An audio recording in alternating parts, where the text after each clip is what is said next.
Welcome back to our last third of our symposium on ecologies of mind, media, and meaning, hosted by the Institute of General Semantics. And this time around, our moderator and chair for this session will be Thom Gencarelli of Manhattan College. Thom is also the treasurer of the Institute of General Semantics, and by some strange coincidence, the treasurer of the New York Society for General Semantics. So show me the money, Thom. The editor of Etc. And the editor of Etc., yes. Well, so yeah, we're about 67% of the way done for those of you who've been with us for the entire program around the world. And I just want to give a shout out to Lance before we go on for arranging this. It's great when the IGS goes global, and it's great to see so many folks here, people who've come back, people who are new. It's really just, this is a wonderful thing. So my job as chair is to get out of the way as quickly as possible. And so I'm just going to introduce everybody and ask them, of course, to stay to the 15 minutes so that we can stay on time for the rest of today. So our first presenter as part of this session on language, thought, and reality is my friend Ryan McCullough from West Liberty University in West Virginia. And the title of his presentation is Mediating Information and Meaning, an exploration of hearing, listening, and the mind. Ryan, take it away. All right, thank you so much, Thom. And the kind of impetus or the inspiration for this paper was actually being a member or participating in the New York Society of General Semantics non-Aristotelian reading circle. You might be able to tell this a little bit. I've been dealing with some illness, so if my voice sounds a little scratchy, I apologize in advance. So my paper is Mediating Information and Meaning, an exploration of hearing, listening, and the mind. This paper is actually speculative and exploratory in nature. The majority of the claims that I make are tentative, and I also acknowledge that this paper does not necessarily address the existing literature on hearing, listening, information, and meaning in a comprehensive manner. So I welcome any and all feedback related to the nature of my claims, and if I miss an important area of scholarship of these areas, please let me know about the theoretical and conceptual perspectives I need to explore, acknowledge, and address. Put simply, these ideas are new to me, and I seek your feedback. I also approach this paper with a degree of skepticism to the idea of information. This paper seeks to reclaim some elements of information to help us to hear and listen to others.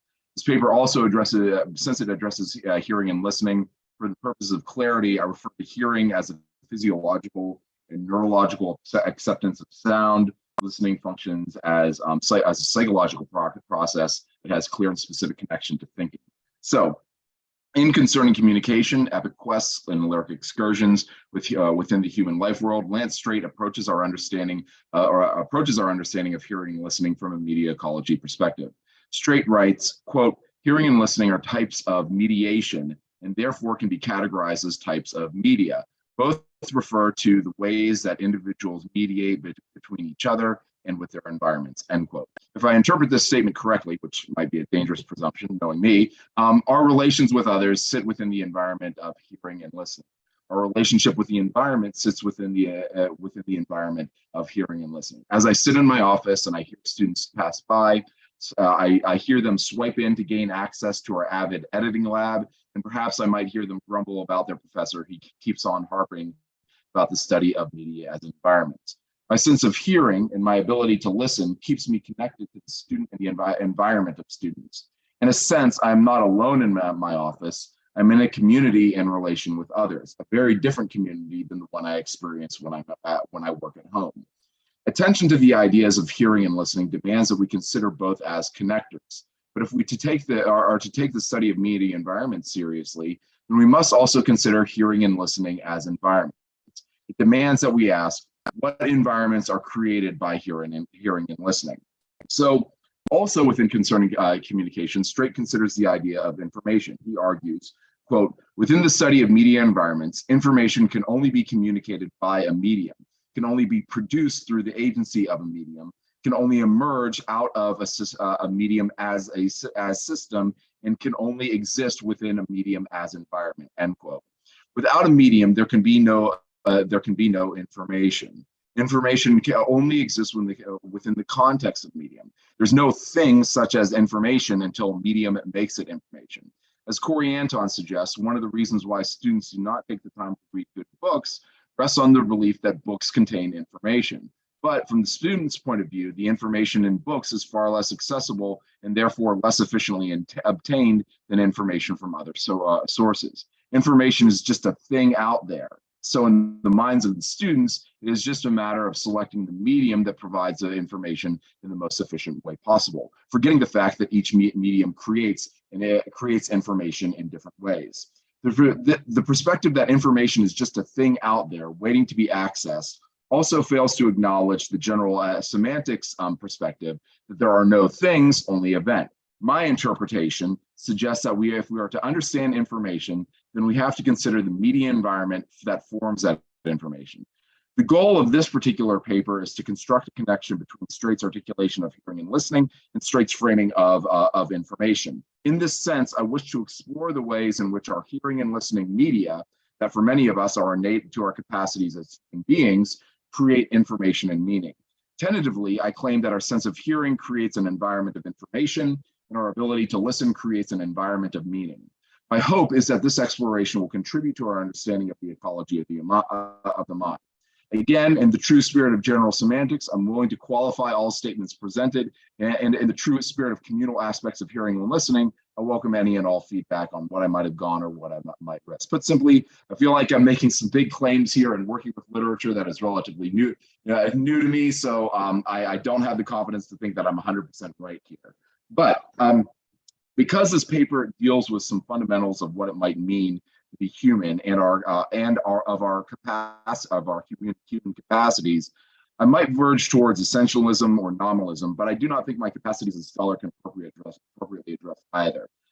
Consequently, I'm going to start thinking about like the issues of what it means to be a human and what it means to be kind of a hearer by thinking about the work of Korzybski, Kenneth Burke, and Corey Anton. So obviously, Korzybski utilizes the metaphor that humans function as time binders. I'm just going to kind of move through here a little bit more quickly. Kenneth Burke defines man, right, as a symbol-using, symbol-making, symbol-misusing animal, an inventor of the negative. Now, Burke's definition of man for some might seem incoherent when placed beside the work of Korzybski, right? Because Burke is oftentimes working from an Aristotelian perspective.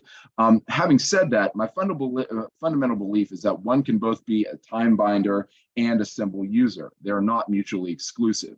In my mind, our ability to use symbols makes us time binders, right? And even Burke acknowledges the importance of Korzybski, that the word is not the thing. He does this in language as a symbolic act. So yes, we are time binders, but our symbol using capacity to create a sense of morality compels us to act. Our symbols create for us a communication ethic. Now here I bring in the work of Corey Anton because he cites both Korzybski and Burke and moves us to the problem of information. Citing Soren Kierkegaard, Anton writes, as organic systems of expression and comprehension, people grow into their abilities to express and to comprehend.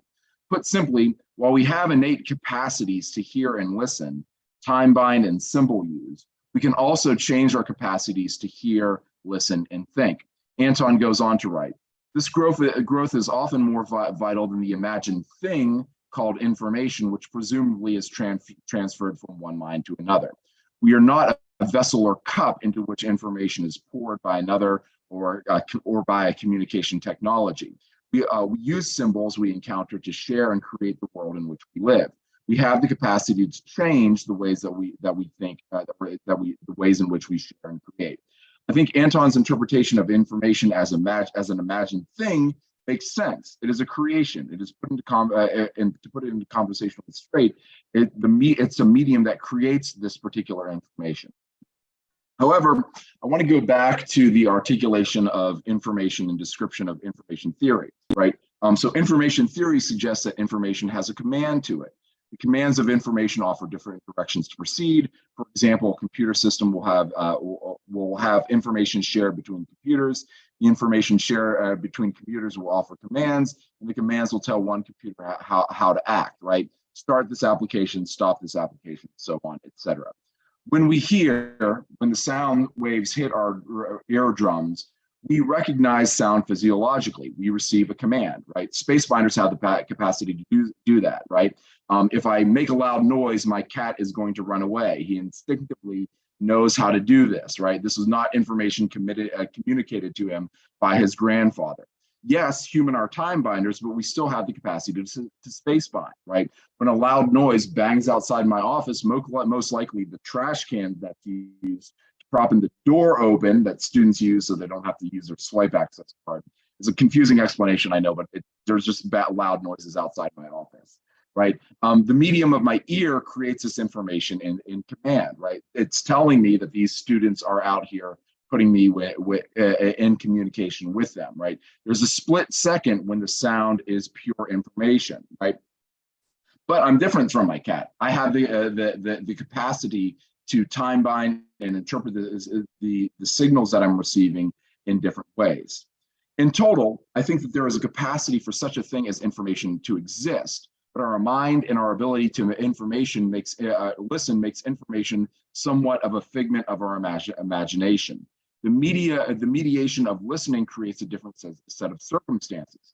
To view media as containing information might speak to the residues of our hearing ability to process information.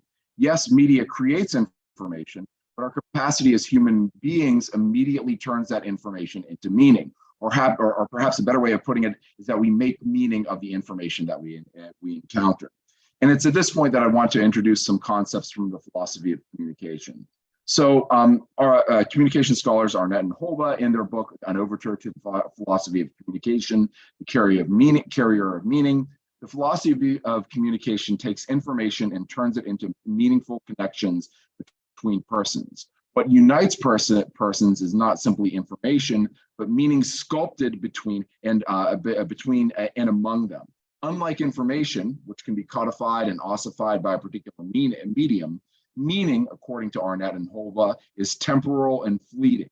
Meaning cannot be objectified, reified, or possessed. We create meaning through the medium of listening, but because listening, as Strate describes it, functions as a form of meditation, our ability to make meaning through the medium of listening unites us to others. Consequently, if we think about the philosophy of communication as a carrier of meaning, so if we think about the philosophy of communication as a tradition that utilizes existentialism, hermeneutics, phenomenology, dialectic, pragmatism, and ethics to shape our relations with others, we might, and I might also add general semantics and media ecology, we might think of listening and attentiveness to listening as a form of mediation in which we can apply and embody the philosophy of communication to the information that we hear. In sum, hearing creates an environment in which information becomes possible. Listening creates an environment in which meaning becomes possible. Consequently, as humans with the capacity to time bind, symbol use, and grow and develop, we might be well attuned to the process to both processes as they shape our environment and our relationship to others. Those are 6 points. We would be well served to remember also the difference between the two. Thank you. Terrific. Thanks. Yeah, it's too bad we don't have oral clapping talking about his hearing and listening, right? But we can't hear everyone's claps. Thanks so much, Ryan, and thanks so much for being on time. Our second presenter for this hour and 15 minutes is Robert Bob Ackland from the State University of New York at Plattsburgh, all the way up toward the Canadian border in New York. I love the first half of this title, On the Most Proper Means for Acquiring Knowledge. I certainly need to know what that is. And other translations of Condillac's 18th century words. Bob, the floor or the square is yours. Great. Thank you, Tom. I first want to acknowledge the indigenous peoples from the area where I am now located, which is in the Gatineau, Ottawa area of Canada, and the Abenaki indigenous people from Vermont, where I live. So I will share my screen.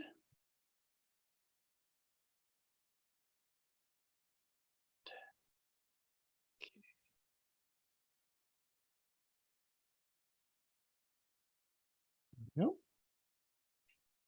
On the most proper means for acquiring knowledge and other translations of Condillac's 18th century words. des moyens les plus propres à accueillir des connaissances. So you can see up here that this phrase is actually the title of the second part. If you speak English, you can make out a lot of French because of the cognates. And this is actually from the book called De l'art de penser, The Art of Thinking. What we're looking at here is actually a page from the 1803 version, and it has been digitized by Google Books. Condillac, and I put a little marker here for people who don't speak French, lived from 1714 to 1780. I have to say that my daughter always thought that I really liked Condillac because it almost sounds like cognac, where I picked grapes in the Charente region. And so just a little shout out there. Condillac's first book was called The Essai sur l'origine des connaissances humaines, the essay on the origin of human knowledge, in 1746. He found a publisher for this work because he was friends with Rousseau and Diderot. The two of them found the publisher. He later wrote a book called The Treatise on Systems. Then he wrote a book called The Treatise on Sensations, then the Treatise on Animals. And then he became the tutor of the Prince of Parma. And after tutoring the Prince of Parma, he wrote his course of studies for the instruction of the Prince of Parma. And one of the components of that massive book is De l'art de penser, The Art of Thinking. So he tutored Prince Ferdinand from 1758 to 1765. The prince was 7 to 14, and this was in the Italian Duchy of Parma. So what are we actually reading here? Des moyens les plus propres à accueillir des connaissances. Well, if you speak French, you know that connaissance is an old form of what is now connaissance, and it means knowledge. Now, what's interesting, I think, is the fact that in French, knowledge is a plural. So it kind of is something similar to what we might think of with Howard Gardner and his multiple intelligences. So we could look at that. So we have here my first translation on the most proper means for acquiring knowledge, and that's what I used for the title for this talk. And the way that I came up with that is in French, it's des moyens. And it's just here, just like in the title to the work, it's de l'art. In French, when you say c'est au sujet de quelque chose, it's on the subject of something. And so I initially thought it would be good to call this on the most proper means. But then I realized that the translation of the book itself, when you take it into English, becomes The Art of Thinking. That's what scholars use and refer to it as. So I switched out and changed my translation a little bit. Then when I looked at accueillir, I realized, I'll just use this verb form, to acquire. So this is what I have now come up with as the translation. Well, DeepL has come up with this translation. And of course, this is artificial intelligence, which we've talked a lot about today at this symposium. The most appropriate ways to acquire knowledge is the way DeepL translates this phrase. And Google Translate, another AI program, puts it into the most suitable means of acquiring knowledge. Now notice appropriate and suitable are different than proper. And, if I were to say what I think Condillac was getting at, I think he was really saying the best means to acquire knowledge. And he had that option. In French, he could have said meilleur, which is best, but he didn't. He said propre. And so whenever possible, when I'm doing a translation, I do like to use the cognate. And the reason is that in French, propre means correct. It means like you're propre. Everything is neat. And in a way that's also a second meaning for that in English. So now let's shift from form to content.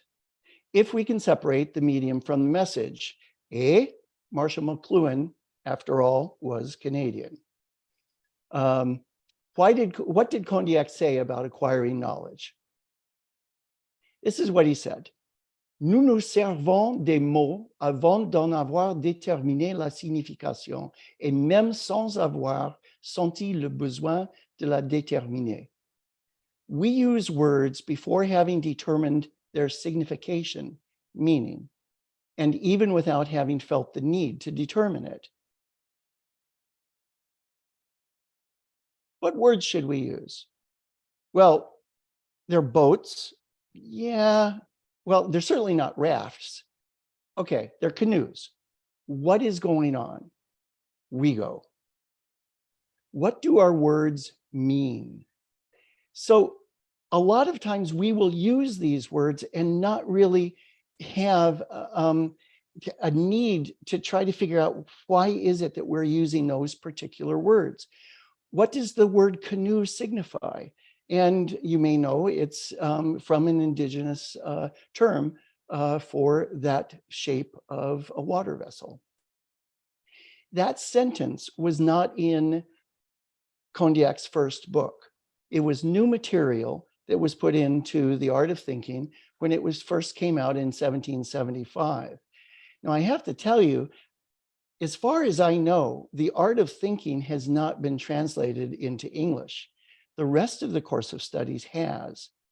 And the reason that The Art of Thinking, according to the translator of the 1987 collection into English, is because it's so much like the essay. It's so much like the essay on the origin of human knowledge.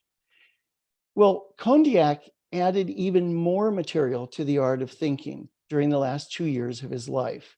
And what you are about to see wasn't in the 1775 edition. It was first published in 1798, which was 18 years after Condillac passed away. And this was during the First French Republic. But why is it so difficult for us to determine our ideas? It is because we do not know all the uses for which languages are destined. We believe we have made them only to communicate our knowledge, and we do not know that they are methods for acquiring it. We believe that we have made them only to communicate our knowledge. So we believe that we call these canoes, we call this a dock, we call these people. We believe that we've created this language in order to talk with other people, but actually we've created the language to give ourselves a broader view, to actually acquire knowledge. What is the context? Where are these canoes? Where are these people? What is this place? Well, this place is Moraine Lake, which is near Banff in the Canadian Rockies. When we look at this large landscape, the first thing we may notice is the lake itself. Then we may notice the mountains, the peaks, the clouds. Do we call them mountains? Well, not if we're speaking French. We call them des montagnes, des pics, des nuages. So the words themselves are arbitrary, but the fact that we assign words are important. Are those specks? Well, they may look like specks, but now we know because of the context, those are canoes. And we know that there's a place where those canoes came from because we saw it in the other photograph. These are trees. This, what is this? What is this right here? Well, if you've been to the mountains, I grew up in Colorado. One of my favorite places is Long's Peak. And on the way up to Long's Peak, there's something called a boulder field. When my wife and I were walking near Moraine Lake, we took a hike out just to the east of Moraine Lake, and we came upon this. This I would call a boulder field. You could call it a rock slide. You could call it all sorts of different things. But if you have never been close to what this is, and you've only seen a photograph of it, and you've never actually been there, you might just think, oh, that's just the gray side of the mountain. So it's this kind of thing that Condillac helps us think about. He thinks about how we have reflection, how we reflect on things. And so I'm going to only read the English version of this. Our reflection has two components, the actual sensations and the sensations we remember having had. So when we look at this scene, I'm thinking about, oh, what is this? Oh yeah, this reminds me of Colorado. This reminds me of where I've been before. So I'm thinking back. And so what Condillac says is these two things mutually enlighten each other. Now, I don't know if Condillac is the first person to have come up with this, but I do know that he came up with this in 1775. So he came up with it before Wittgenstein. I don't know if Wittgenstein was influenced by Condillac. I have no idea whether Wittgenstein ever read Condillac. And I, frankly, don't have the time in my retirement to read all of Wittgenstein. And so I'll leave that to other scholars. But what I want to do is I want to draw attention to what Condillac says. So he says these two things mutually enlighten each other. Sometimes what we have experienced helped us to better understand what we are experiencing. At other times, we have fallen into, at other times, what we experience corrects the errors we have fallen into via precipitous, hasty judgments. Now, I just have a few more minutes, so I want to make sure I get through the end of this. Chapter 3 was added after 1775, or it was added, I'm sorry, in 1775. It wasn't in the essay. And the book that I found that in is right here. I'll show you how big this book is. This is how big the book is. And this book was printed in 1947, which is why it's falling apart. It's printed on acid paper, just like newsprint. And Georges Leroy was the editor of this. And here is one of the pages from there. And you can see this is in The Art of Thinking. What Georges Leroy did is he did a very careful alignment of all of the previous versions of Condillac's work. And so what I've done is I've taken a copy of the essay and I've marked it up here. And don't worry, I still have a copy in Georges Leroy of the good one. So I do want to point out that Arsleff did a translation of the essay on human knowledge. Hans Arsleff, an amazing scholar from Princeton. And in 1746, this is what Condillac said. While still children and incapable of reflection, we are wholly occupied by our needs. This is what it looks like in French. Well, by 1775, he revised that.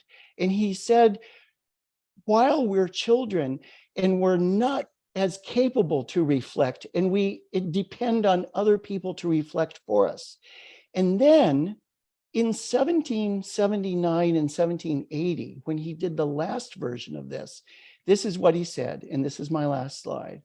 It is certain that in our childhood, we acquired by our own reflection, so now he's acknowledging that children do reflect, ideas that one could not have communicated to us. And this happened whenever the need to know forced us to reflect by ourselves. Then nature drove the operations of our mind, and we did not fool ourselves concerning the rapport of things to us, or we were fooled only temporarily. This is how we came little by little to know our thoughts better, and how we became capable of judging more or less those of others. So I leave you with this, another little visit to Moraine Lake, and with the idea that it is fascinating to see the work of Condillac, and I am trying my best to do a translation that does him justice. So I thank you for your time and attention. Oh, terrific, terrific. Thank you so much. And to keep us moving right along, I would like to introduce another colleague and friend from down in Mexico, Laura Trujillo Liñan from the Universidad Panamericana. And we're back to a subject that is near and dear to our hearts these days, the limits of ChatGPT from a general semantics perspective. Laura, it's all yours. Thank you very much, Tom. I'm going to present. So let me share my desktop. Can you see my presentation? Yes, perfect. Okay, thank you. Well, general semantics is a field of study concerned with understanding human communication and cognition, emphasizing the relationship between language, thought, and behavior.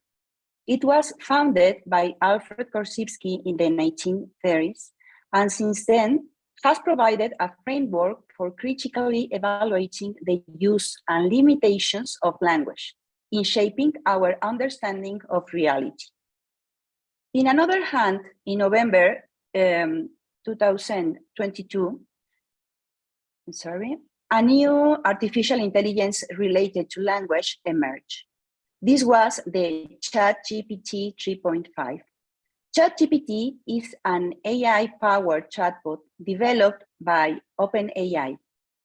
As a language large model, it's a type of artificial intelligence system that has been trained on massive amounts of natural language data, such as books, articles, and web pages. In this sense, the most advanced and sophisticated LLM are capable of understanding complex language structures, recognizing and generating appropriate responses to questions, and producing coherent and grammatically correct text. They can be used for a variety of applications, including natural language processing, chatbots, machine translation, and text generation. In the age of artificial intelligence, examining the limits of AI-driven language models like ChatGPT from a general semantics perspective is crucial. This presentation will focus in 6 limitations of ChatGPT and explore how general semantics can guide us in understanding these limitations and potentially improving AI-based language models. The first limitation is about the map is not the territory. One of the core principles of general semantics is the rejection of Aristotelian logic, which assumes a binary either-or classification of reality. This principle is exemplified by Korzybski's famous statement, "The map is not the territory." In the context of ChatGPT, this principle implies that the AI's understanding of language and reality is limited by the text data it was trained on, which serves as its map. The language model, like any map, is an abstraction and simplification of reality. As a result, ChatGPT's ability to generate contextually relevant and coherent responses is limited by the scope and quality of the training data. The second limitation is about time binding. Another key concept in general semantics is time binding, the ability of humans to accumulate knowledge over time and pass it on through generations. AI language models like ChatGPT are built on a similar principle. They learn from vast amounts of text data generated by humans, accumulated by previous generations. However, ChatGPT's time-binding capacity has limitations. Its knowledge is restricted to the data it was trained on. This means that the AI model lacks real-time awareness of current events, new scientific discoveries, and evolving cultural contexts. As a result, users should be cautious when seeking up-to-date information or insights from ChatGPT. The fourth limitation is about indexing and context.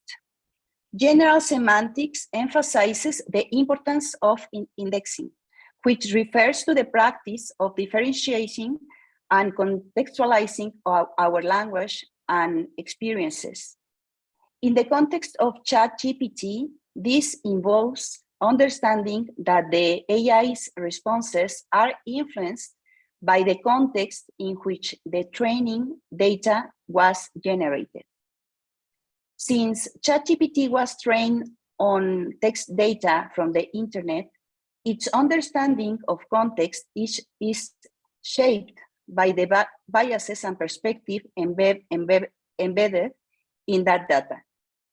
Consequently, the AI may inadvertently produce and perpetuate biases, stereotypes, and misinformation present in the text corpus. The fourth limitation is about evaluation and emotional reactions. General semantics posits that our evaluations of situations and events, along with our emotional reactions to them, are influenced by our language and cognitive processes. In the case of ChatGPT, it is essential to be mindful of how the AI's responses might elicit emotional reactions or shape our evaluations of a given topic. Since the AI is not capable of emotions or personal experiences, it lacks the nuances and empathy that human communication entails. The fifth limitation is about the role of feedback in human communication. A crucial aspect of human communication is a continuous feedback loop between the sender and receiver of a message. This feedback helps both parties clarify misunderstandings, adjust their communication style, and reach a shared understanding. In the context of ChatGPT, the AI's ability to engage in a feedback loop is limited. While it can respond to user inputs, it may not always correctly interpret user feedback or adapt its communication accordingly. In this sense, when engaging with ChatGPT, it may be necessary to rephrase questions or provide additional context to improve the AI's understanding and generate more accurate responses. The sixth limitation is about language ambiguity and misinterpretation. Language is inherently ambiguous, and different individuals may interpret words and phrases in various ways, based on their experiences and cultural backgrounds. From a general semantics perspective, it is crucial to acknowledge this inherent ambiguity when communicating. In the case of ChatGPT, the AI might not fully grasp the nuances of language or the potential for ambiguity and misinterpretation. In conclusion, from a general semantics perspective, understanding the limitations of ChatGPT as an AI-driven language model is crucial for effective and responsible use. By recognizing the constraints of its training data, lack of the real-time knowledge, biases, and the absence of emotional intelligence. Users can approach the AI's output with a critical and informed perspective. Applying general semantics principles such as non-Aristotelian logic, time-binding, indexing, and language ambiguity can help users navigate the limitations of ChatGPT and better evaluate its responses. Ultimately, embracing a general semantics approach allows for a more nuanced and critical understanding of AI-generated language, fostering more responsible and effective communication in the age of artificial intelligence. Thank you very much. Wow. Okay. Thank you. And again, I want to thank all of our speakers for making my job easy as a chair. This is great, and we'll have a lot of time for questions and stay on point for the rest of the afternoon. So we have one last presentation as part of this session, and that is our ambassador at large from Montreal and longtime member of the IGS, Milton Dawes. And the title of his talk is on epistemology. Milton, it's all yours. But you have to unmute.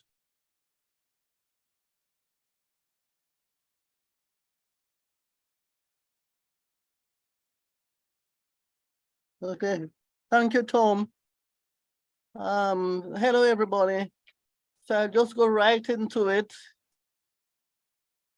The little I know about epistemology is based on what I've learned and thought about from studying 3 books. Books that expounded for me what I characterize as examples of meta-transcendental epistemology.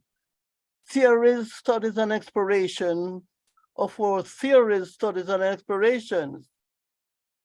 The books are Science and Sanity, Alfred Korzybski's Introduction to General Semantics, Bernard Lonergan's Insight, a Study of Human Understanding, and his method in theology.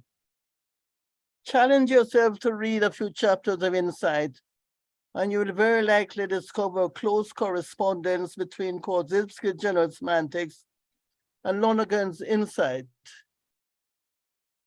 Webster's Collegiate 10th edition, epistemology is referred to as a study or a theory of the nature and grounds of knowledge, especially with reference to its limits and validity. From this reference, we can assume that the theory of the epistemology will be based not only on knowledge, but also will include time, the prevailing epistemology, imagination, understanding, and meaning, among other variables. So I was quite surprised when I came across these words in the dictionary. Meaning does not truly reside within the word, but in the minds of those who hear or read it. In Science and Sanity, Korzybski cautioned, we do not realize the tremendous power the structure of an habitual language has. The structure which a language exhibits and impresses on us unconsciously is automatically projected upon the world around us. We read unconsciously into the word the structure of the language we use. We start to acquaint ourselves with someone speaking another language by learning something about their language. Similarly, we can start to understand a bit about general semantics as a system, a meta-epistemology, a theory of sanity, and a theory of values by acquainting ourselves with the language. Korzybski non-identity-based meta-transcendental theories of theories are presented in Science and Sanity, worded in the form of principles. Here are a few. Words, happenings, things, structures, goings on constitute infinite valued semantic variables. Abstracting, consciousness of abstracting. Structure is the only content of knowledge. The only aim of knowledge and science appears as the empirical search for and verbal formulation of structure. Neurolinguistic and neurosemantic environments. Organism as a whole in environments. Words are not the things they are about. A map is not the territory it is a map of. Science and mathematics show the working of the human mind at its best. Accordingly, we can learn from science and mathematics how this human mind should work to be at its best. The theory of non-identity, the theory of non-allness, non-elementalism, conscious time-binding, non-additivity, indexing, the general principle of uncertainty, structural similarity. All these are the language of part of the language of general semantics. And here's this, what for me the most important general semantics principle. It's my favorite principle. The main importance of the calculus is in its central idea, namely the study of a continuous function by following its history by indefinitely small steps. Let me just jump to Lonergan for a while. Bernard Lonergan, a highly esteemed philosopher and epistemologist, in his book, Insight, A Study of Human Understanding, wrote the following about transcendence. Clearly, despite the imposing name, transcendence is the elementary matter of raising the further question, going beyond. The immanent source of transcendence in mankind is a detached, disinterested, unrestricted desire to know. The desire in question then is a desire to understand correctly and completely. The unrestricted desire demands the intelligent and critical handling of every question. The detached, unrestricted, disinterested desire to know involves wanting to know for no other reason than just to know. Lonergan also gifted us with this fantastic, what I consider a mind-brazzling, a brain-dazzling epistemological insight. Here it is. Thoroughly understand what it is to understand. And not only will you understand the broad lines of all there is to be understood, but also you will possess a fixed base, an invariant pattern, opening upon all further developments of understanding. This puzzled me for several years. It was not until I made some connections with Korzybski's emphasis on structure and his reference to the method of the calculus, the differential calculus, that I started to understand Lonergan's insight on understanding. Remember this? Structure is the only content of knowledge. And this about the calculus, the main importance of the calculus is its central idea, namely the study of a continuous function by following its history by indefinitely small steps.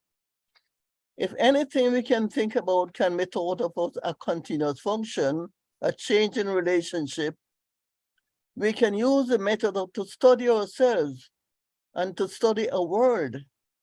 The method can be applied not only by those with an unrestricted desire to know, but also by anyone seeking to resolve a problem or extend unconsciously time-bindingly up their knowledge and understanding. The range and quality of our knowledge and understanding is a function of steps we take in our studies and explorations. In Insight, Lonergan refers to method as a set of directives that serve to guide a process toward a result. We can apply the method of the calculus as a standard, a guide, and a critical evaluating tool to keep expanding, refining, and advancing our knowledge and understanding of structures, and our knowledge and understanding of our knowledge and understanding. As the method of the calculus is applicable to anything we seek to know and understand more about, the method provides us with a clear path, an invariant pattern we can follow to keep gaining knowledge and understanding of ourselves and the structures of the world. The calculus provides a clear path, an invariant pattern we can apply to use our intelligence more intelligently. It's a move towards becoming wiser and smarter and be more world smart. In applying the method, there are no equations to contend with, no numbers to deal with. Until you explore the method, here is what I call an ode to the calculus and an ode to time binding. Do whatever you think you're doing to discover what you're doing, to learn about what you're doing, to learn from what you're doing, how to do what you're doing better. And this applies to our living. As individuals, we rarely think that our living is something we are doing. We have yet to discover that there's a scientific-based system like general semantics that offers us a clear path towards doing living better. In terms of our unrestricted desire to know and understand completely and correctly, we can think of meaning as a transcendental effort, a third order of abstraction. We want to go beyond just knowing, abstraction 1, and understanding, abstraction 2. We want to go to, well, what is it all about? Applying the method of the calculus can be a start to an understanding of the notion of meaning. If we don't know when, or if we have taken the smallest step or asked the furthest question, the calculus presents us with unavoidable limits to our knowledge, understanding, and our meanings. They are all partial, incomplete. We don't know or understand all about anything, including ourselves. We know something about things. We have a certain degree of understanding. As such, our knowledge, understanding, meanings, among many others, should be treated as theories, conceptions, propositions, probabilities with degrees of uncertainties. But the unrestricted desire to know is relentless. Here comes this other question. What good is a partial meaning? Would half a meaning be better, say, than a quarter meaning? We can take more steps in our studies and explorations and keep expanding and refining our knowledge and our understanding. But if our meaning can never be complete, what then? If there is no meaning standard, how can we know if we have arrived at a better meaning or the best meaning? If knowing is knowing structure, are there structures of meaning existing beyond our experience, knowledge, and understanding that we don't know about? We are rescued from this quandary, not by a scientist, but by a poet of long ago. T.S. Eliot gave us this epistemological insight. I reformulate. After all our studies and explorations of knowledge and understanding, we return to the place where we started, and probably for the first time know that with regards to knowing, understanding, and meaning, we start with ourselves and our imagination. We're usually unaware of epistemology as a powerful psychobiological linguistic structure, like values, laws, regulation, rules, codes, beliefs, principles, and so on. Our epistemology is active in us, usually non-consciously at cellular levels, and supported in the neurolinguistic, neuroscientific environment we call culture. The survival of the species is a function of the steps we take, we as individuals, steps we take to recognize and scientifically replace the prevailing species-destroying, not scientifically validated Aristotelian epistemology that generations after generations of humans have been following for thousands of years. Kozinski imagined and presented in his General Semantics the possibility of a conscious time-binding, non-Aristotelian, calculus-based, sane, scientific epistemological approach to our existence, our attitude or ways of going about things and our relationships can all be addressed by the calculus. We usually do not think of our living as something we're doing. Applying the method of the calculus and other general semantics principles are ways we can do our living better. A general semantics meta theory of epistemology is based on the principles of non-identity and non-allness. The method of the calculus incorporates all the general semantic principles, especially the principles of non-allness and non-identity.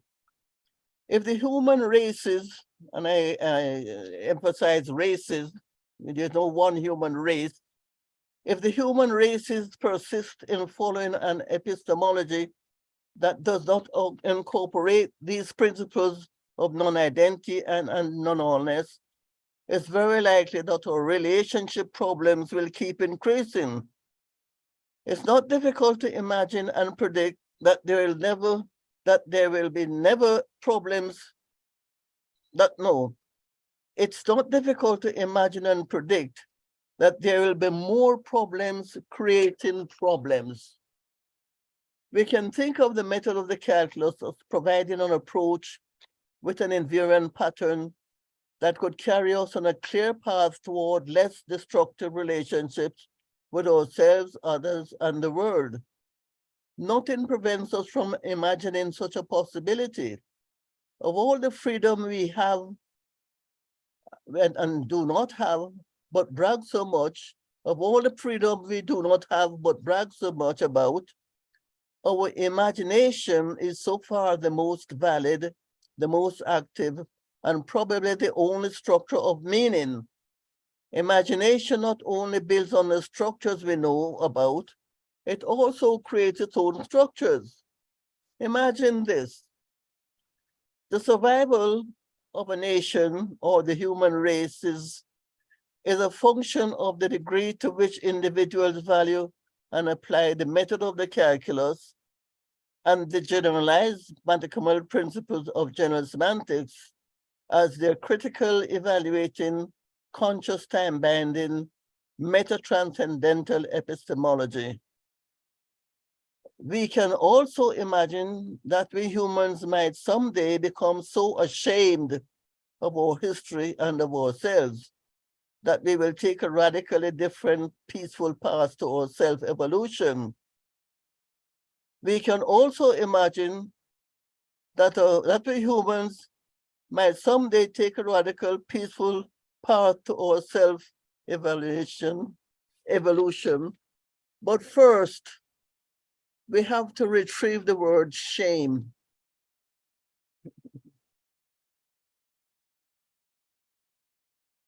Thank you, sir. Thank you so much. And we are actually spot on with respect to time. I thank all of the presenters for that fact. So we have about 15 minutes for questions, and I see if you put the hands up, that's actually great. I saw hands up and then they went down. I'm going to start with Terry. Terry, I'm going to unmute you. Okay. Oh, there you go.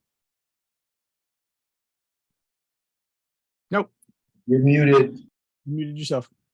I unmuted. There you go. There you go.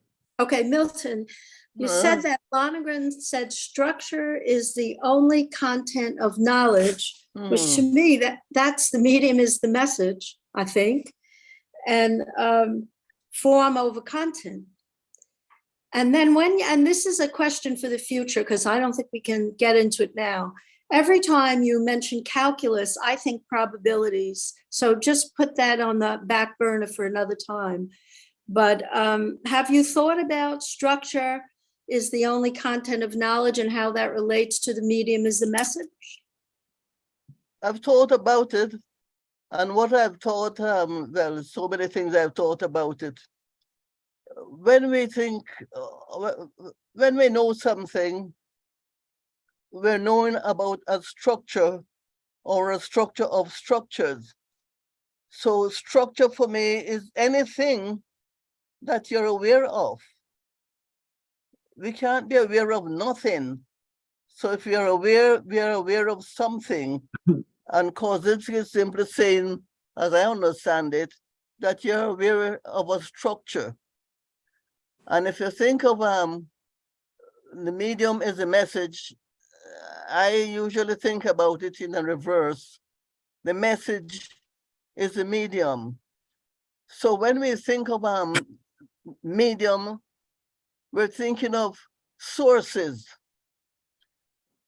If we think of the messages that we get as information, and I thought of that for quite a long time, that we are getting information, until I read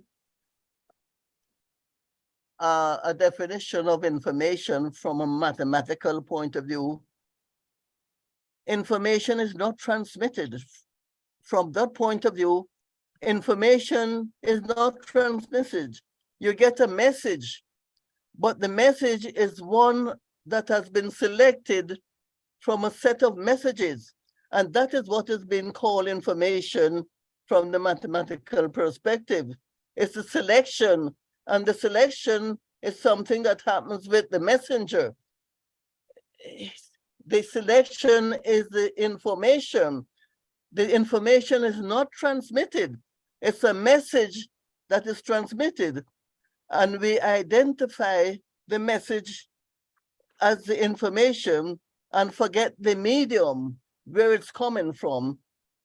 The message is coming from someone, and that's where the message from what I understand, not Lonergan, from what I understand of the medium as a message.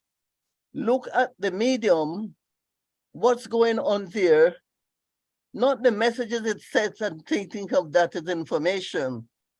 The information is with the messenger, and you don't know the information.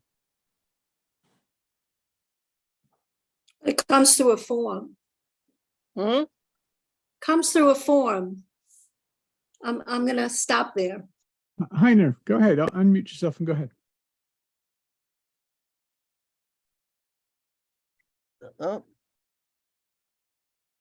Say it again. I didn't hear that. No, Heiner had his hand up. He unmuted himself. Go ahead. Ask your question. Heiner? Yes. Hello. Milton, I like your quotation of T.S. Eliot. He said, make words solid. But how? You see, Charles Sanders Peirce about science spoke of symbol, icons, and index. But the index is very, very competitive. So in space-time binding, I think we should go back into what these people knew those days. And an index is like my pointer, my finger, pointing at a situation. So I really would like to go with you into what we do around UNESCO and Dean. I was a normal member long ago on terminology research, saying we need a referent. And on what level this referent is, this is a very interesting question. And it's getting very late here in Berlin, but I really liked your session. Thank you very much. By the way, if anyone is interested, my email is miltondawes@earthlink.net. You can email me and we can discuss this more. miltondawes@earthlink.net. Earthlink, right? Everyone's got that, right? Yep. Yes. Any other questions? Further questions? I saw a bunch of hands up at the beginning and then they disappeared. Yeah, Ellen, go ahead. Yeah. Can you hear me? By the way, I'll repeat this, but I don't know if I put enough stress on it. No, somebody has a question, Milton. Good. Can you hear me now? Yeah. Okay, fine. All right.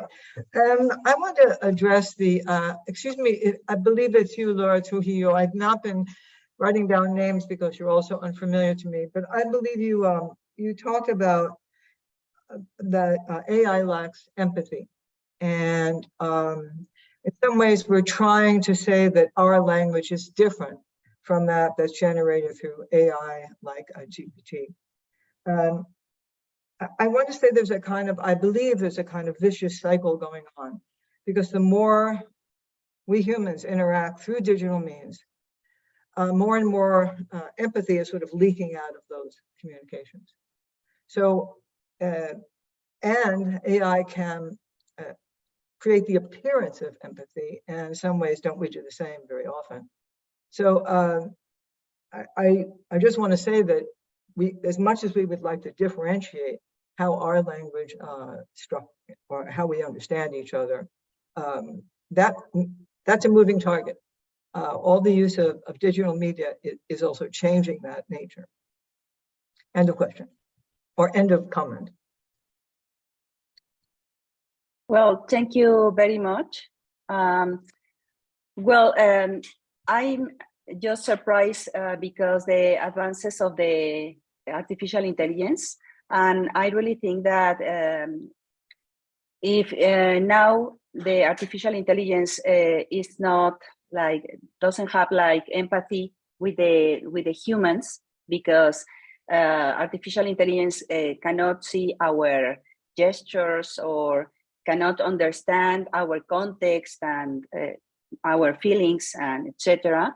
I don't know what can do in the future, because some years ago many people used to say that artificial intelligence cannot be creative, and now we are looking many applications with artificial intelligence that are more creative than human beings.